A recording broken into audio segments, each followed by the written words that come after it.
Hello, hello, hello. Welcome, everyone, to another episode of Spring Fever, brought to you by Royal Retros, your one-stop shop for the best merch, the best clothing in the game. You want to go to Royal Retros, and if you don't, you know what's going to happen, Eric?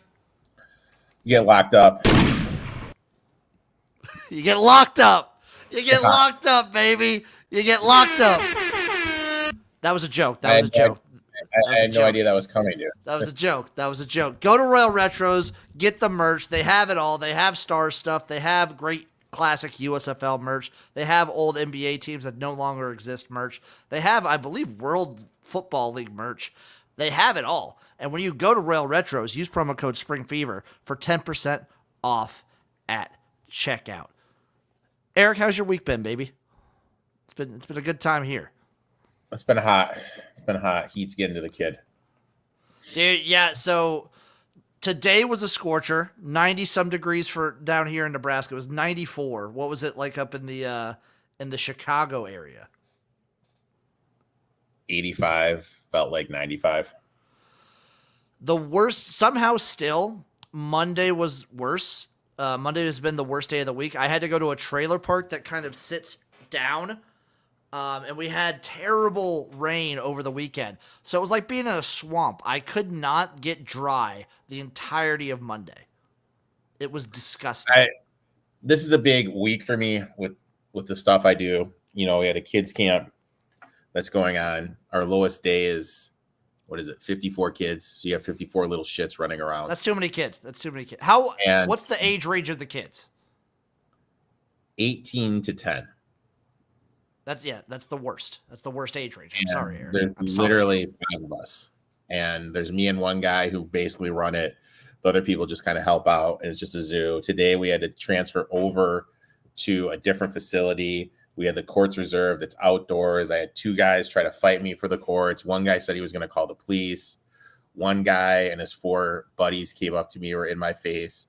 They told me they wanted to fight me for the court. It was a wild time today. It was a wild time. Frozo chiming in. Good to see you. Eric finally got an interview with Bobby Petrino.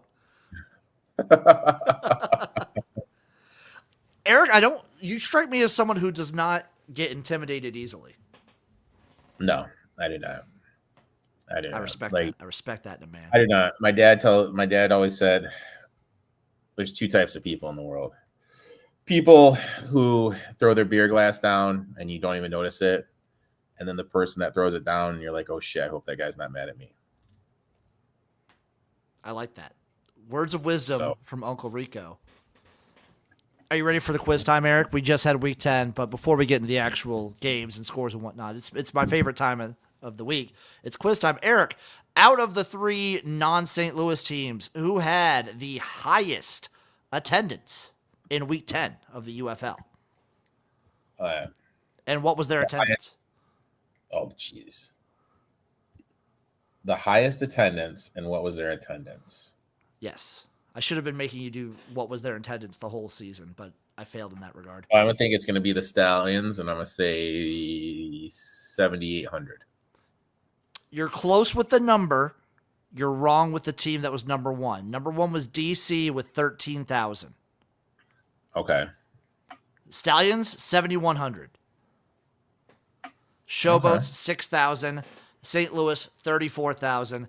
If you take a look at it, attendance all around dripped a little bit from last year, but I expect the playoffs for that to turn up.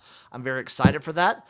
Now, Eric, for the TV numbers, which game had the most views on the TV? Roughnecks Showboats. Roughnecks Showboats was not. That was actually the least viewed one. Oh, a prime time on Fox was the least viewed. 6 p.m. on Fox was the least viewed at 649,000. Really? It did peak with over $1 million. Was it Battlehawks Brahmas? Battlehawks Brahmas was, let me see, I think I have it right here, your number 1. No, number 2. It was number 2. Defenders Renegades? That was number 1, 893,000. Wow, interesting. then Brahmas Battlehawks 836, then Panthers Stallions on ESPN getting 753,000. Pretty good for ESPN. That's a good one. The game was the 5th highest rated cable telecast in the 18 to 49 demographic of the day. Not bad. Impressive. And yes, the telecast peaked. The Roughnecks Memphis one did peak with 1.1 million, but then they probably saw how shit the game was. That was a bad game. That was straight up like a bad game. That was pretty awful. But we did, however, have a great week 10. Let's get into these scores real quick. We started off with the Panthers and the Stallions. Stallions win it 20-19. Banger of a game. Jake Bates misses the field goal to send the Panthers to the victory box. Some people are saying, is Jake Bates a dome merchant? Can he only kick in domes? Maybe.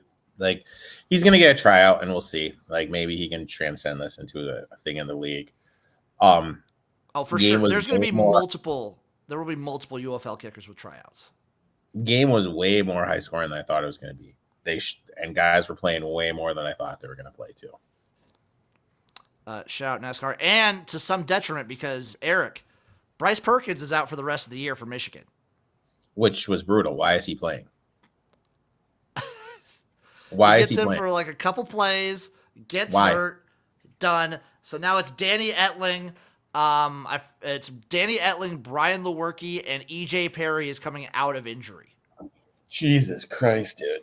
So that's who they're trying now. That shows you why if you have a chance to sit your guys before a playoff game, you do it. Well, Michigan didn't do it. Now they're going to be up against it. And neither did Birmingham. It worked out for the Stallions. The Stallions they didn't look good in this game. I thought Michigan, for the most part, looked like the better team. But it was neck and neck. And it was a sign of things to come for Week 10 because guess what? Every game was a one-score game. Most of the games, aside from the toilet bowl, were a 1-point game. Lemon says, I don't know if it's the smart move to immediately head for the NFL. No guarantee being signed. They do have their spots secured in the UFL, so there's like no risk of going to the NFL. Yeah. And speaking of which, before we get into the other games, there is a kicker that's already at training camps, Riz Ahmed of the Birmingham Stallions, who now is like out because they got their other kicker back. He's with the Commanders. Oh, look at that, dude. Yeah, McManus out, Ahmed in. Right there. McManus way out. Way out. The other game, the other playoff preview game, the Brahmas lose 12-13 to the St. Louis Battlehawks. Similar situation. Last second field goal doesn't go in, doesn't work out, and the Brahmas go home. Not great. Also, Chase Garbers got hurt maybe on the wrist. Jesus. This was a different situation. I feel like if you're the Brahmas, you had to have Chase Garbers in there since he had so many weeks off. Similar to like the Battlehawks playing AJ McCarron. You kind of had to have these guys in to get like warmed back up for football. Yeah, I get it, but it's a risk, dude. As far as I'm aware, he's still fine to play for the playoffs. Oh, that's good. So he should still be good. This game was a defensive slugfest. We'll kind of see what happens in the playoffs. Both teams are pretty decently favored. Also, I agree with you, T1BG. Love a hot stallion. And yes, the Brahmas missed the game winner. I think the only kicker that doesn't have a shot of getting signed is the Brahmas kicker. He's not great. He's been consistently like meh this entire season. Yeah. That Brahmas defense, though, is fucking sexy. That defense might just carry them. The way they've come on at the end of the year, too, has just been a thing of beauty. Well, you have the best defensive coach in the game, dude. Facts. And that's why I liked him. That's why we got him at like 1,200 to 1, right? 14, baby. 14 to 1. 1,400 to 1. And also a fact, the Renegades defenders, the game that mattered the absolute least, was the best. Not just the best game of the week. One of the best games of the entire season. Renegades win it 32-31. Oh my God, this was entertaining. It had turnovers. It had great offense. It had fun plays. This is what I wanted out of week 10. They listened to me, Eric. They finally listened. They listened to you. They listened to Uncle Jim. I was happy. Jordan Ta'amu looked actually like fine for a good chunk of it. Perez, again, electric aside from one. I'll give him one pick, but one of those picks was really bad. Davion Smith running the ball like crazy. This was a just super electric fun game. I threw my voice out a little bit yelling, watching this one. If you want, just go back and watch the highlights. This was, maybe this is like recency bias, top 3 game of the season. Okay. Back and forth. Like, no one knew what would happen. It was great. Mm-hmm. It was a good game. Lemon's coming in here. I hope Perez stays next season along with Bob Stoops. They can build a real team. The announcers and a lot of people on Twitter were acting like this is Luis Perez's last game, which I don't, if he, maybe he tries out the league or like he's probably, maybe he gives it one last shot to go to the NFL. And if that doesn't work out, maybe he's just done. I don't think he's that old. I think he's like 28, dude. 29. Still though. Mm-hmm. You got like a few more years left if you want. Like you could make an all right living playing in the UFL. Yeah, you could. I think the move for Perez, if he retires, first ballot Hall of Fame in spring football history, put him on Mount Rushmore. I think his move is coaching. I think he has the mind to be a really good coach. Really? He has like an unfloppable mentality. They say in every broadcast, he taught himself how to play quarterback by watching videos. So, like, yeah, I think he's a smart dude. He understands the position, and he's been on a bunch of practice squads. He's, like, developed with people. He is smart. I could see him sort of, like, kind of sneaking in like a quarterback coach at maybe some smaller college, kind of working his way up. I could see Luis Perez as a coach. Okay. Yeah, I mean, that's a good point. I mean, he did like teach himself the game, so I could definitely see him getting into coaching. That's a real good point. I forgot about that. He also just always seems unflappable. Even like when they're losing, even when he was on the worst team in the league in the Vegas Vipers last year, he just seemed like he doesn't get shook. Doesn't let him even keel, even baseline. And then, Eric, we had the toilet bowl, the Roughnecks versus the Showboats. The Showboats get it done, winning 19-12. Congratulations to the Memphis Showboats for securing not just the first pick overall in the UFL draft, Eric, but the first pick every single round.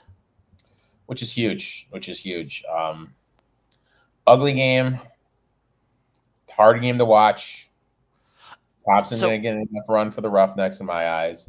There's a touchdown to Hall overturned. I didn't like the Roughnecks play calling down the stretch. Showboats just did enough. I will say this.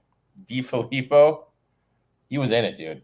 He was fucking engaged on the sidelines, dude. He was in it. He was in it. He was fucking engaged. He was dying out there. Josh Love isn't it for the Showboats. They got to figure something out. If I'm them, first overall pick, just make your fans happy. Pick an offensive tackle. Oh, yeah. You have to go lineman. You have to go lineman. And the Roughnecks did what many say is impossible. More yards, same amount of penalties, more first downs, more plays, more average yards. I believe, yes, more time of possession and a loss. Jesus. Impressive. Really impressive. Really impressive. The Roughnecks are so bad. They finish at the bottom of the league. Just congratulations to the Showboats. At least you get something out of losing. At least they got something. They got the first pick, which is good. Maybe they can start building something. But obviously, offensive line, quarterback, they got a lot of fucking holes they need to fill. If Cookus comes back, I think they're okay at quarterback. Yeah. They need a backup, but like. I'm not the biggest Cookus guy. The only issue you could say about Case Cookus on my mind is he holds onto the ball a little too long. Yeah. Like, just a And little too long. and the shredded up knee, that too. The guy's dying out there every year. Every single year. Also, Eric, before we get to the picks and whatnot, the UFL did announce the inaugural all UFL team. You want to take a guess? I'll go position by position. I want you to guess who they picked. Okay. Quarterback. This is the all UFL team. Who's the quarterback? Martinez. Correct. Running back.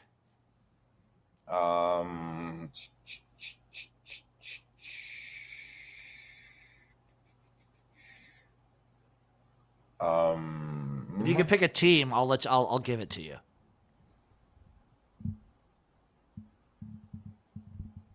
And the guy Sayers, the guy from St. Louis. Correct. It is Jacob Sailors from St. Louis. Wide receiver. I'm going to only make you get one of them. They have 3. That's got to be Kirkland and Butler. Kirkland and Butler. So Butler's on there. Kirkland is not. I saw this earlier this morning. I thought Kirkland was kind of a snub. They have Hakeem Butler, Dawood Davis for the Memphis Showboats, who was like an actual legit good player. He was the shining part. He was the best part about that team. And Marcus Sims from the Michigan Panthers. I thought Kirkland got snubbed a little bit. Yeah, that's kind of fucked up. Tight end. Canella. No, also a snub, I believe. They went with Jay Sternberger. Canella, by the way, led all tight ends in receiving, yards after catch, touchdowns, and I believe receptions. And also, I meant to tell you before the show, I may have DM'd the UFL player with the best hair in the league to see if he wanted to come on the show, waiting for a reply. I may have to DM him as well. Also, Sal Cannella also led, I'm pretty sure he led all receivers in touchdowns, like just in general. I feel like that's a snub. He had 6. I'm not going to make you guess offensive linemen. It's Jared Jones from Battlehawks, Bobby Evans from Arlington for offensive tackle. Makes sense. Guess what? 2 of the best passing attacks in the game. Yeah. Offensive guard, Zach Johnson from the Stallions, Coey Levio from the Brahmas, and the center, Mike Panusklik from the Battlehawks. Guess what? All the playoff teams have their lines represented. Shocker. That good O-line play gets you to the playoffs. Defensive line, Carlos Davis from the Stallions, Daniel Weiss from the Panthers. Congratulations to them. I really didn't have any issues with that. Outside edge, Chris Odom from the Roughnecks, Breland Speaks from the Panthers. Breland Speaks is a fucking monster. Mm-hmm. Love that man. Devontae Beckett from the Brahmas and Willie Harvey from the Battlehawks for backers. Makes sense. Willie Harvey, amazing. And quarterbacks, DeAndre Baker for the Defenders, Nate Brooks for the Panthers, Ajeen Harris for the Renegades. Safety, Kai Nakua for the Panthers, and A.J. Thomas for the Stallions. Kai Nakua, it just makes sense. One of the best players in the whole league. Nor Jordan Mosley? No. Interesting. I mean, every team at least got some representation. Kicker. Who's the kicker, Eric? The guy from Michigan. Yeah, it's Jake Bates. I would argue maybe DC's kicker was better, more consistent. Jake Bates kind of had a slump at the end of the season, but you make those kicks, you make those like bombs, you're going to do it. So Mosley didn't make it? I don't think Mosley made it. No, he did not. Interesting. Who's the punter, Eric? Jesus Christ. King. You're right. Number 1 in every punter category this year. Just out there slinging the ball, dude. I feel like he should get another shot, right? I think he's a little off the beaten path. You think, like, personality-wise, doesn't like fit with a lot of NFL teams? I think personality-wise, he'd be an issue. It works in the UFL. They let him do a concert after a game. Jesus, dude. He's perfect for this kind of league. Jesus. And now, Eric, I'm going to let you do a little choose your own adventure here. Would you like to do the UFL picks, or would you like to do a preview for the CFL Week 1? Because, folks, not only do we have the UFL playoffs gracing our presence this week, but literally tomorrow, or if you're listening to this on Thursday, the CFL season begins. Week So 1 I have is to here. admit, I didn't even look at the games. I just took little notes on the teams. Well, give me your notes on the teams. Let's go right to the CFL before we get right into All these picks. right. Montreal Montreal, roster. reigning champions. Retain most of their roster. They did lose some key offensive offensive departures. Are those guys going to be able to be replaced? Toronto, how are they going to be? One sec, because I want to give my takes too for every team that you do. So Montreal, I agree. They kept like a good chunk of their roster. Good on them. They're still such a volatile team. I am of the mind that they got really hot at the end of the season. Yeah. And I don't know if it's repeatable. Obviously, I think Montreal's a top 4 team in the CFL easily. It's a top half team. But I don't know if they'll be able to repeat the success they had at the end of the season. Also, before we go any further, Lemons asked, where can I watch the CFL? They do have, if you go to the CFL's website, they have the entire schedule out of where to watch. If you have CBS Sports, you'll be able to catch certain games. I think every Friday night game might be on CFL Sports Network. Otherwise, it's CFL Plus, which sucks. But anyway, I liked it. I mean, I hear it's better this year. Toronto, how are they going to be without Kelly? Bad. I looked at those other quarterbacks. Bad. They got some new offensive pieces. How are those guys going to fit in? Yeah, Toronto's without Kelly's bad. Red Blacks, strong D. I think their D is there. They have the D to make the playoffs, the defense to make the playoffs. How is the rebuild going to look with Drew Brown? I trust the defense, and I trust their run game to be able to get them to assault. I think their floor this season will rise. Yeah. It's just whether or not they'll be able to peak into the playoffs if they get to that ceiling. Tiger Cats, new coaching staff, need to improve their consistency in offense. And, you have a veteran quarterback he's going to win you at least 3 games that you should have won. He's going to put you in a position, Bo Levi Mitchell. He's got to play better than he did last year. He was straight up not good last year. This is a lot of this with the new coaching staff. A lot of Hamilton's success or failure rides on Bo Levi Mitchell's shoulders.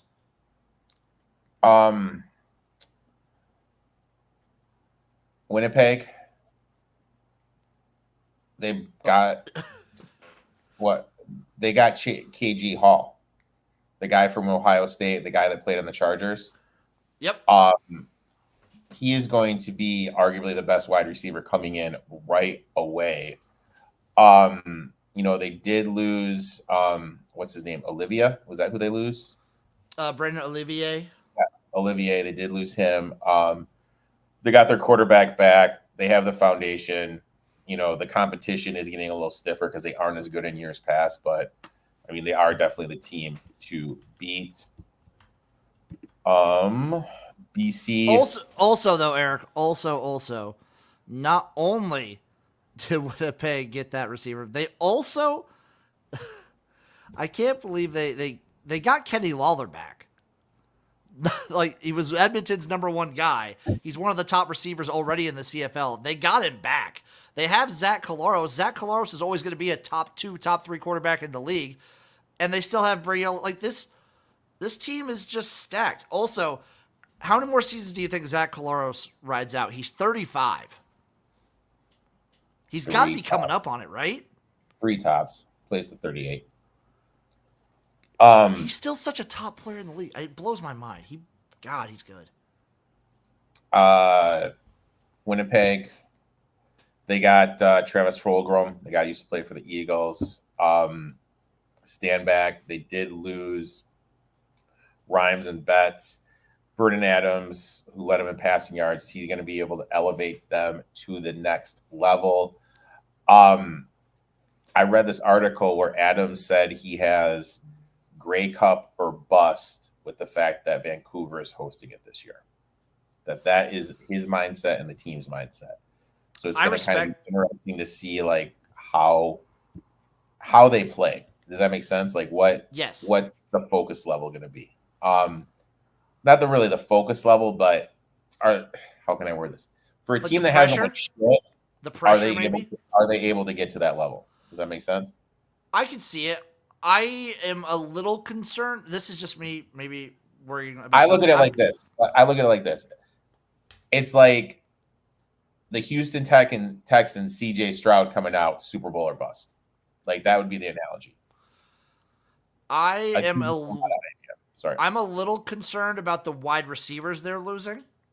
Mm-hmm. But I also have the mind that if Vernon Adams is playing 100% on his best level, he will be able to elevate that team and those receivers to also be top receivers in the league. Vernon Adams has the potential to easily to like be the best player in the entire league. He's that good in my mind. His team's dangerous. Rough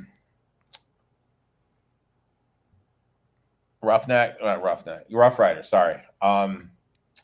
New head coach.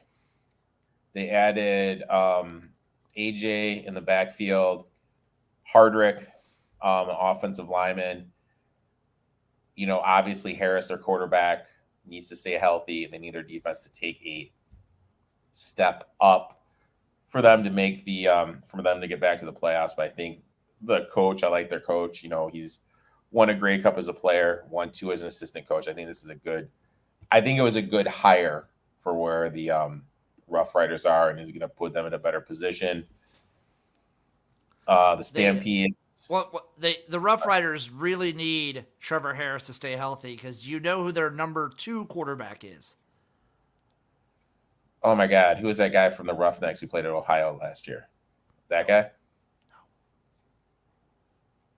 Dan Lefevre coming back? Your favorite quarterback, Eric, the one who has separated themselves.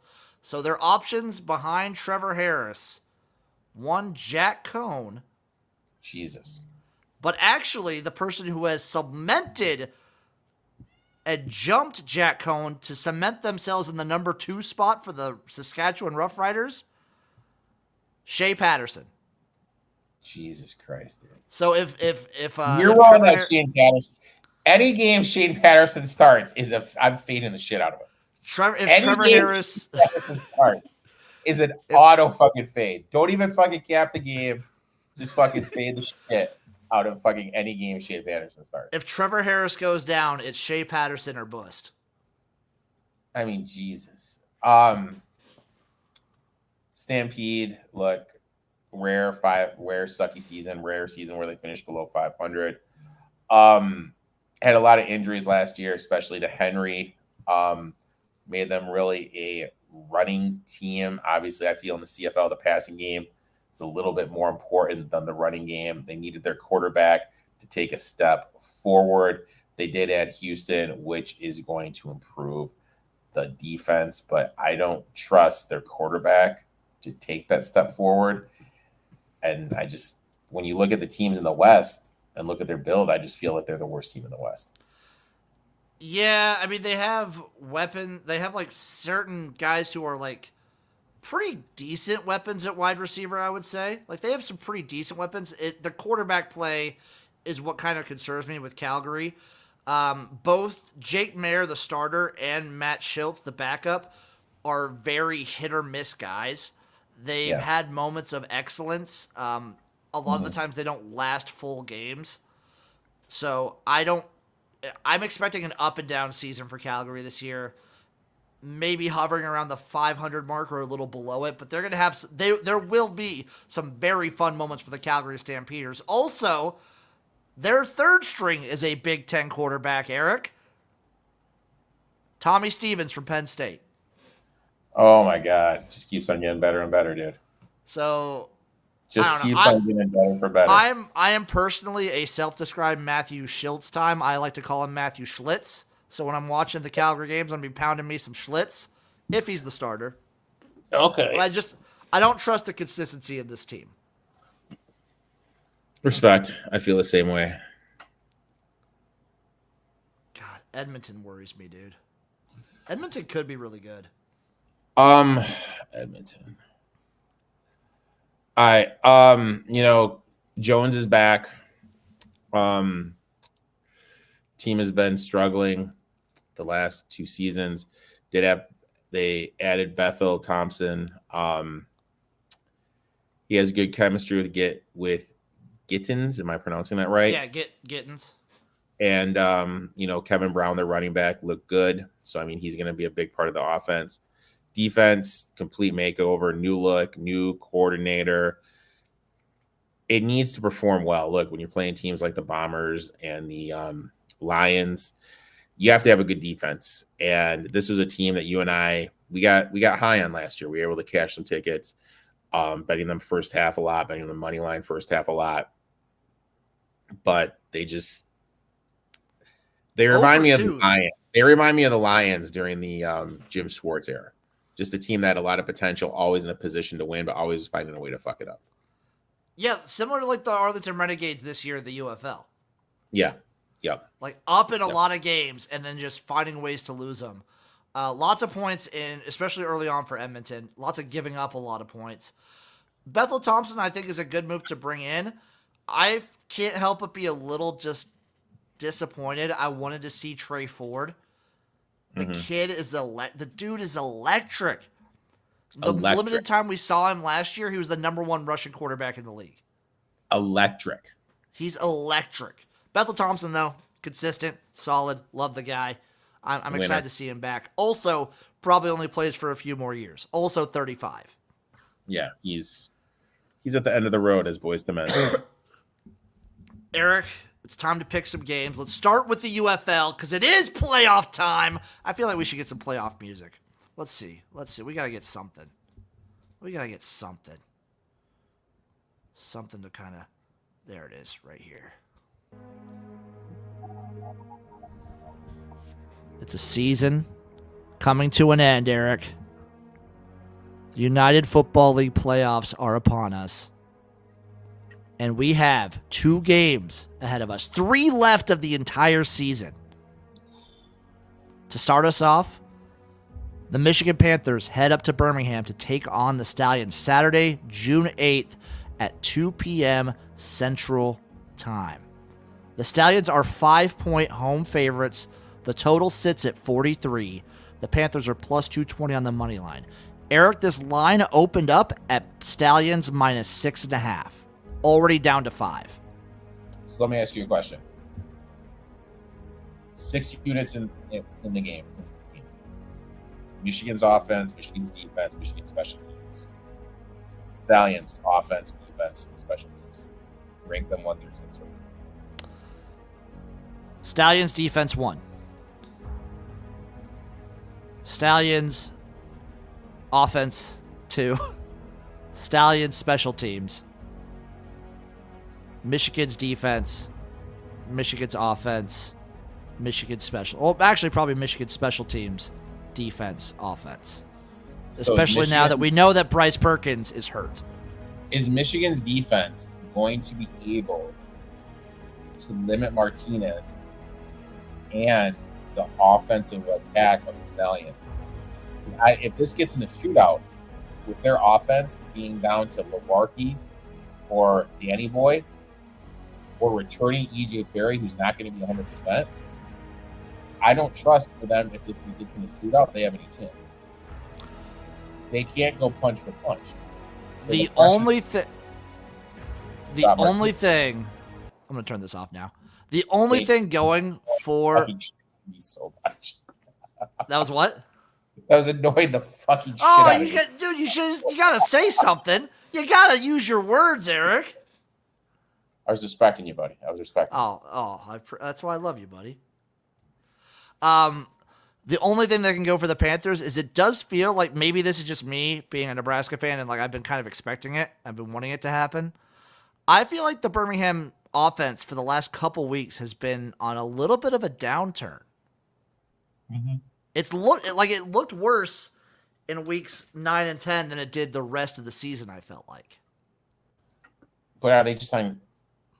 They could have been coasting. They could have been coasting because they were locked up by week 7. So they could have been coasting.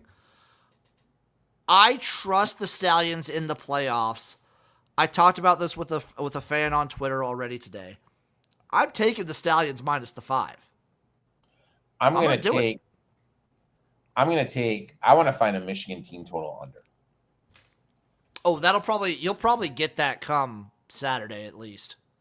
That's what I want to get. And get some player props, interceptions over for Etling. If you have access to ESPN bets, you have access to player props. That's the only book I've seen that offers player props.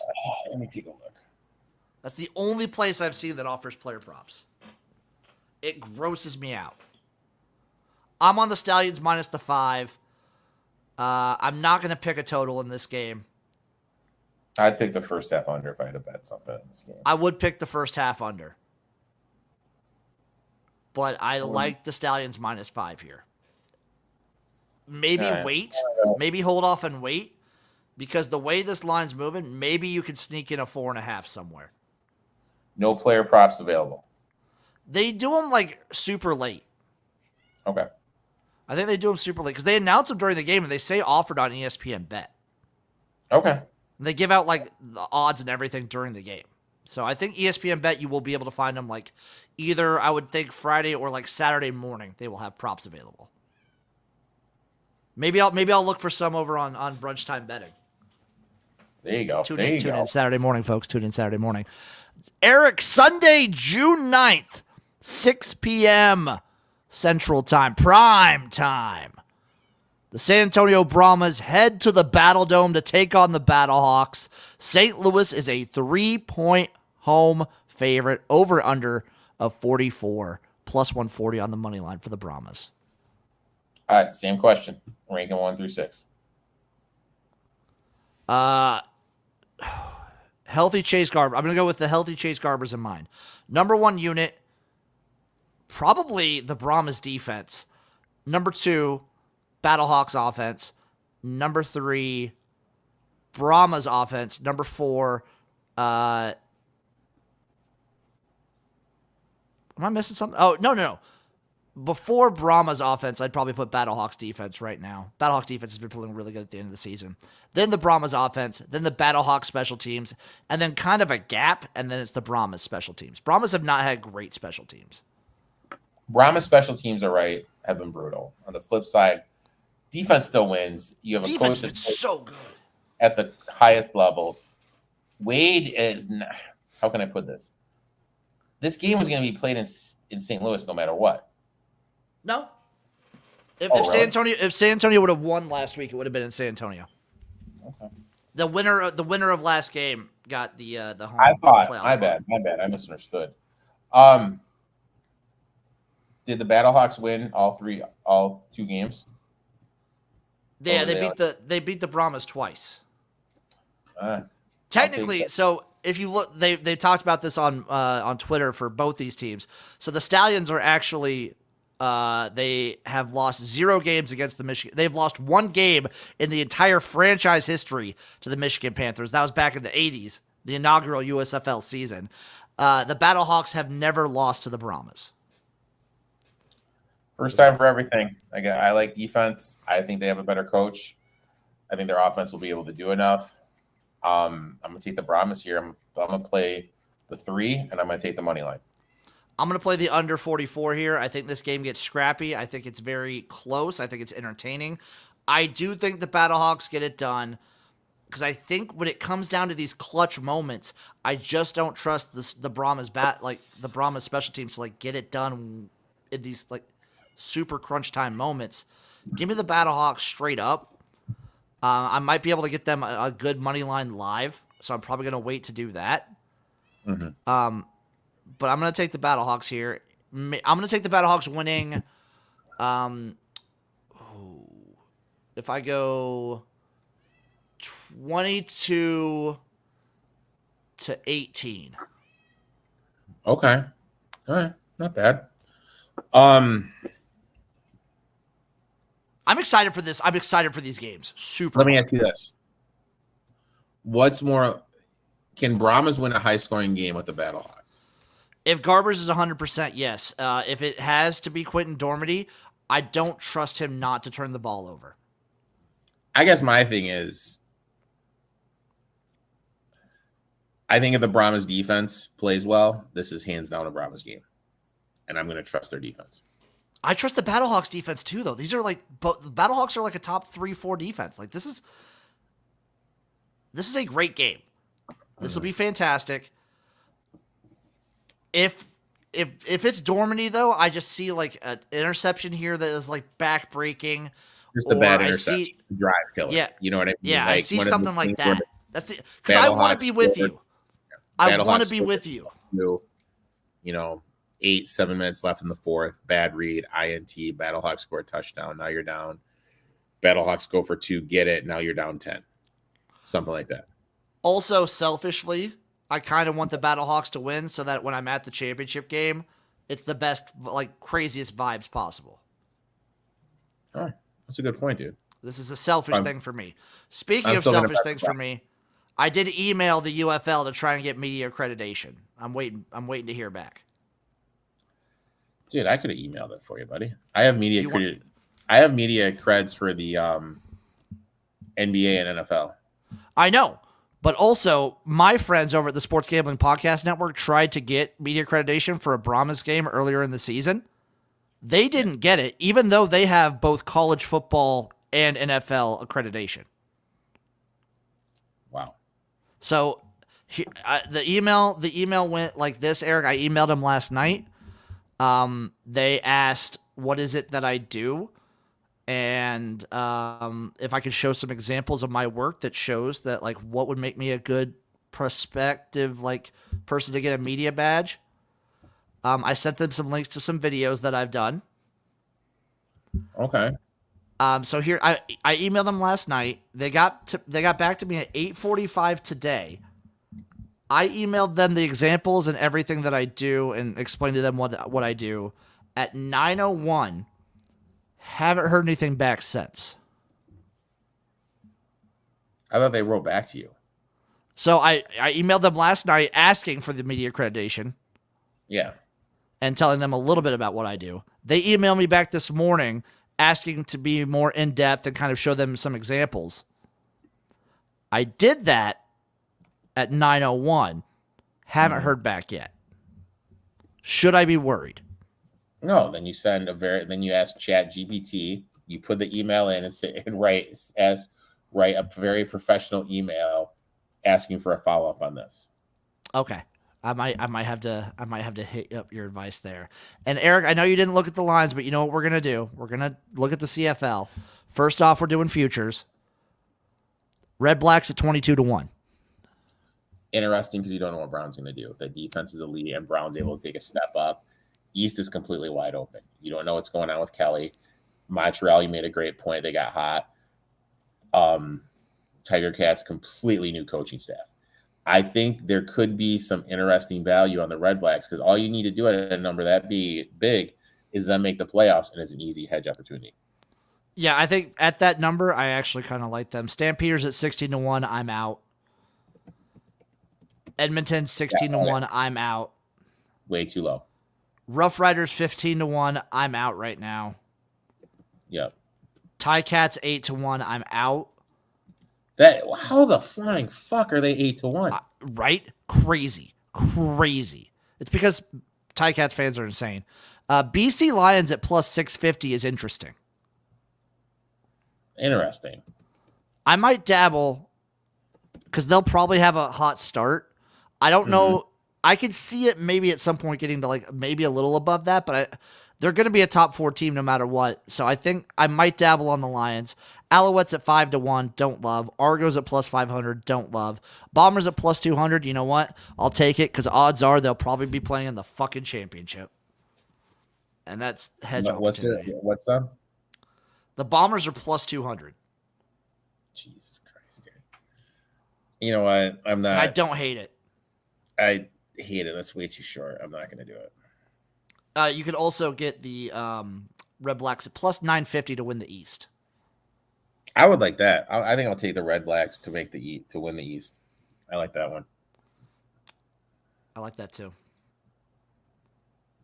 Oh, dude. Oh, okay. So this is my first time of the season looking up. Shout out DraftKings.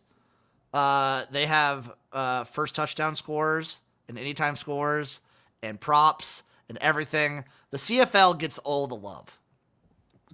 Yeah.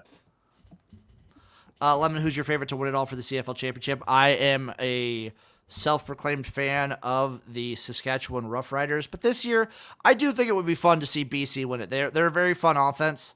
They're a good, easy team to root for, but everyone's picking BC.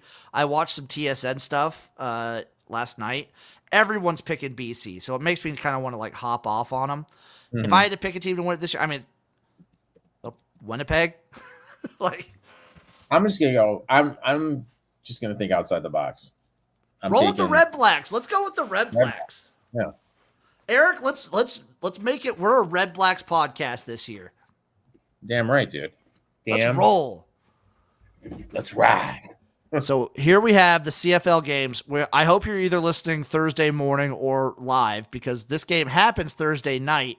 We have the Montreal Alouettes facing off against the Winnipeg Blue Bombers. A Grey Cup rematch, folks. The Bombers are 8-point home favorites. Over under 47 plus 270 on the money line for the Alouettes. What was the line? 8.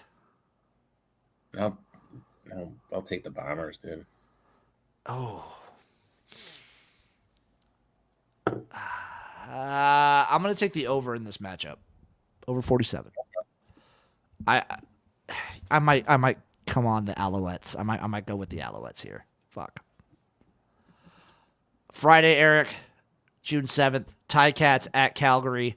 The Hamilton Tiger Cats are a 1-point road favorite, over under 45, minus 118 on the money line. Just give me Stampeders straight up, minus 102. I don't care. I don't care, dude. The Ticats are so, like, I don't know. This team has been awful on the road. Give me the Stampeders.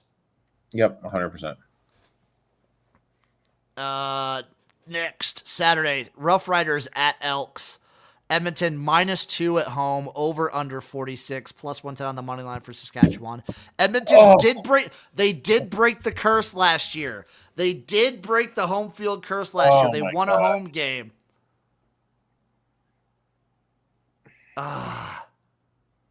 Give me the Rough Riders. I'll take Edmonton minus. But Dave has it at -1. Okay, I'm still taking the Rough Riders straight up, plus 110. Okay, so Cody Fajardo, baby. Rocket in the free world. Like sometimes you have to have common sense. And look, I understand the schedule is planned months in advance. How many people are going to be at this game for Edmonton because it's going on the same time as the Stanley Cup Finals? What time are the Stanley Cup Finals? 6. Oh, this is earlier at least. I mean, Stanley Cup Finals are what day?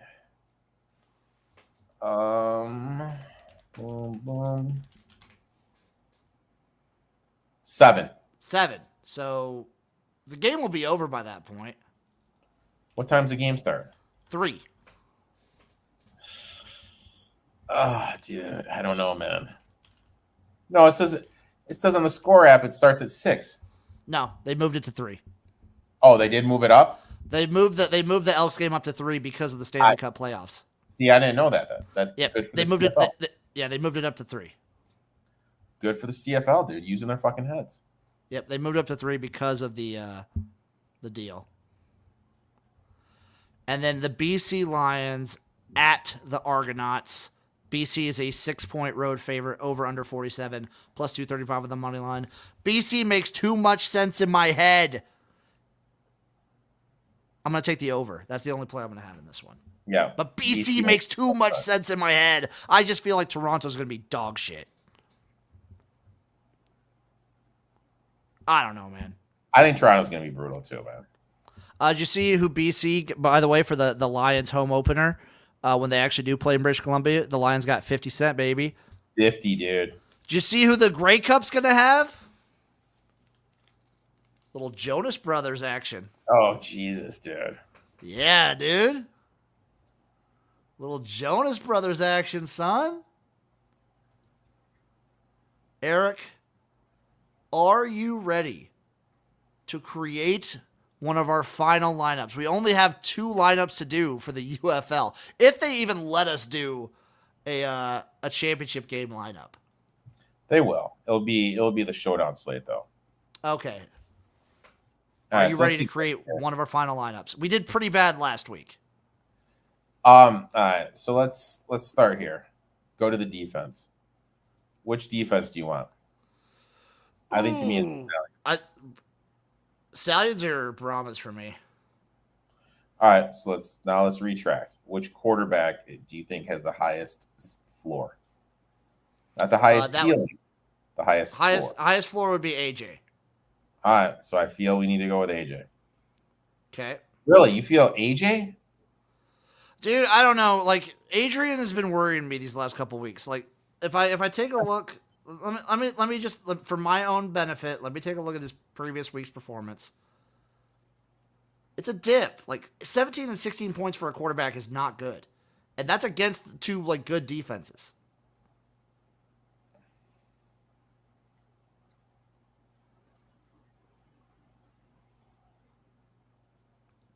I think AJ has the highest floor. I think Adrian has the highest ceiling.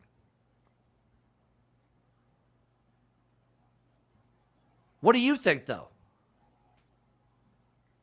I'm playing with something here, man. He's doing his research right now. I'm playing with something. He's playing Tetris? No, I'm figuring something out here. Oh. If you had to pick a Brahmas running back, which running back would you pick? Oh my God! It depends. Roundtree? What? Roundtree? If I had to pick a Brahmas running back? No. Yeah, no, Stallions. My bad. Stallions. Oh, Stallions. Yeah, it would probably be Roundtree. I mean, you couldn't. I mean, Pearson's has gotten a lot of play. It'd probably either be Pearson's or Marable. Okay. They're the 1 and 2 guys. The issue with Ricky Persons, he's gotten a lot less play, recently, especially along the goal line. Marable's like a consistent guy. I feel like Marable's a little bit more consistent. He has the higher upside. Okay. $300 difference.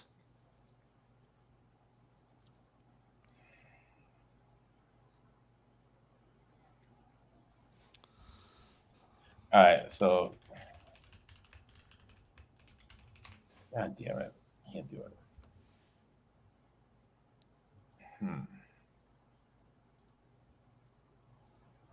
Are you trying to figure it out, buddy? Dude, I'm working it, man. I'm working it here. I respect that. I'm working it here, man. I'm working it. All right, so this is what I have. Now, before you tell me I'm an idiot, I will never tell you you're an idiot. just hear me out, okay? I will never tell you you're an idiot. Just hear me out. Defense. Brahmas. I like it. Flex. Sternberg. Get a little Sternbush in there. Yeah. Another I like flex. Nakua.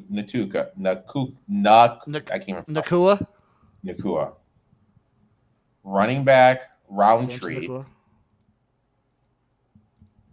Quarterback, Garbers. Butler and Kirkland as the wide receivers. Let me see. Garber's was limited in practice today, by the way. All right. I'm just trying. No, I like it. Because I'm a big Chase Garbers guy. I'm just trying to think of a way. End of the day, I think we have the potential to get more points. I think this is a very high ceiling upside play. Yeah. Just because you're down on Martinez, I'm down on AJ. We're taking Garbers. And if AJ goes off, Butler's his number 1 target with a bullet. Mm-hmm. And if Garbers goes off, then obviously Kirkland's the number 1 guy on that team. Yeah. I will say Lemons, I'll probably have a lineup with Lovett in there. The issue is Well, you also have to kind of figure out what's the status going to be on Anthony McFarland for San Antonio. If they're both back, they're going to be taking reps away from each other. Yeah. But if only one of them are in, like if Lovett's the only guy, Then you should probably you got to get Lovett in there. Yeah, then you're gonna have to drift. I like this lineup though. So the lineup for the show: Garbers, Roundtree, Butler, Kirkland, Sternberger, Nakua, and the Brahmas. I will ride with this lineup, Eric. Let's do it, man. I'm putting it in right now. The upside is there. Swinging for the fences, dude. That's what we do. And then I think we hold off on the CFL until after the UFL season. I agree 100%. Yep. All right. What a jam-packed show. We didn't even talk ELF opening weekend.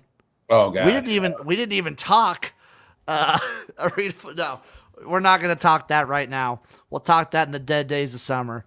Eric, any other talks, any other takes or thoughts on the UFL playoffs or opening week of the CFL?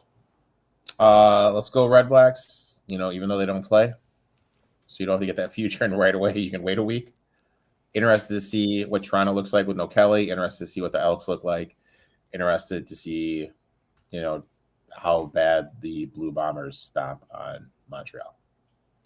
Will you join my live streams for the CFL? What day is it? I'll probably be doing them on Thursdays and Fridays. Is it Wednesday? Are you doing one this Thursday? I feel like I should do one for opening day, shouldn't I? I mean, if I get done with everything I have doing on, because I'm supposed to record a hockey thing that night. I'm supposed to record something for the Belmont that night. And I'm supposed to hop on my boy Bryce's live stream of game 1 of the NBA Finals. Well, you don't have to. It's fine. It's fine. It's fine. Now you're just peer pressuring me to get it. No, I'm fucking with you. It'll be a good time, though. It'll be a good time, folks. Tune in. I feel like I should. Yeah, I'll do it for Thursday. I don't know about Friday yet, but I will do it for Thursday for sure. You know what? Just enjoy this time that we have, this jam-packed football moment. It's a great time. Also, shout out to all the UFL players that have been getting like NFL training camp signings. Love to see that for them. And shout out to Luis Perez. Led the league in passing yards, completions, led the league in touchdowns. What? If he does retire, first ballot, spring football, Mount Rushmore, he's up there for me. Lifetime Achievement Award. 6 leagues in 5 years. Love that man. Baller. Thank you all for watching. We love you guys. We appreciate you guys. We'll see you next week for another exciting episode of Spring Fever. Bye-bye, everyone.